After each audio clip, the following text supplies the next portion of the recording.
પશ્ચિમ એશિયામાં ચાલી રહેલા સંઘર્ષ વચ્ચે પ્રધાનમંત્રી નરેન્દ્ર મોદીએ યોજી મુખ્યમંત્રીઓ સાથે મહત્વની બેઠક। ટીમ ઇન્ડિયાની માફક કામ કરવાનો પીએમ મોદીએ વ્યક્ત કર્યો વિશ્વાસ। ઉર્જા સુરક્ષા અને નાગરિકોના હિતોનું રક્ષણ સુનિશ્ચિત કરવા ઉપર મૂક્યો ભાર।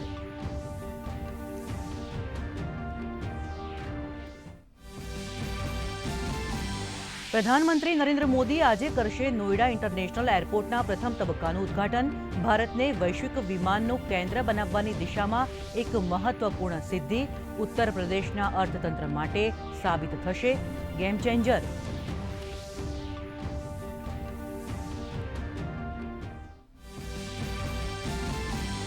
કેન્દ્રીય ગૃહમંત્રી અમિત શાહ આજે પશ્ચિમ બંગાળ અને આસામની મુલાકાતે।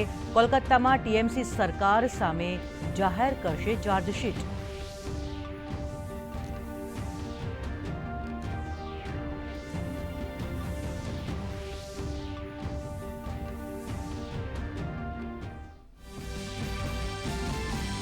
કેન્દ્ર સરકારે રાજ્યો માટે કોમર્શિયલ ગેસની ફાળવણીમાં કર્યો 20% વધારો। ક્વોટા વધારીને કરાયો 70%। પેટ્રોલિયમ મંત્રાલયે જાહેર કર્યો પત્ર, લખ્યું શ્રમ પ્રધાન ઉદ્યોગોને અપાશે પ્રાથમિકતા।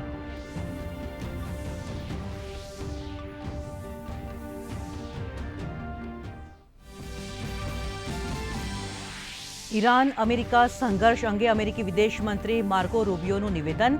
થોડા અઠવાડિયામાં પૂર્ણ થશે અમેરિકી સૈન્ય અભિયાન। સાઉદી અરેબિયામાં એક બેઝ ઉપર ઈરાનના હુમલામાં અમેરિકાના 12 સૈનિક ઘાયલ।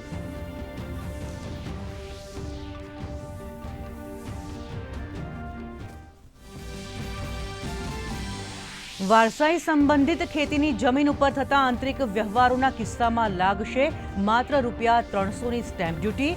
સ્ટેમ્પ ડ્યુટીના ખર્ચથી મોટી રાહત મળતા જમીન વહેંચણી અને હક કમીની પ્રક્રિયા બનશે સરળ। મિલકતના વેચાણમાં આર્થિક ભારણ થશે ઓછું।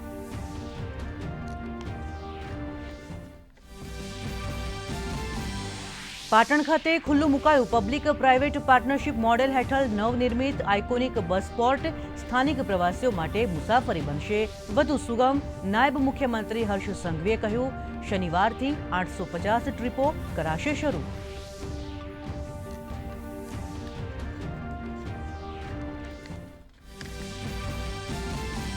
અને આજથી શરૂ થશે ઇન્ડિયન પ્રીમિયર લીગની 19મી સિઝનનો રોમાંચ। પહેલા મુકાબલામાં બેંગલુરુમાં વર્તમાન ચેમ્પિયન આરસીબી સામે સનરાઇઝર્સ હૈદરાબાદનો પડકાર।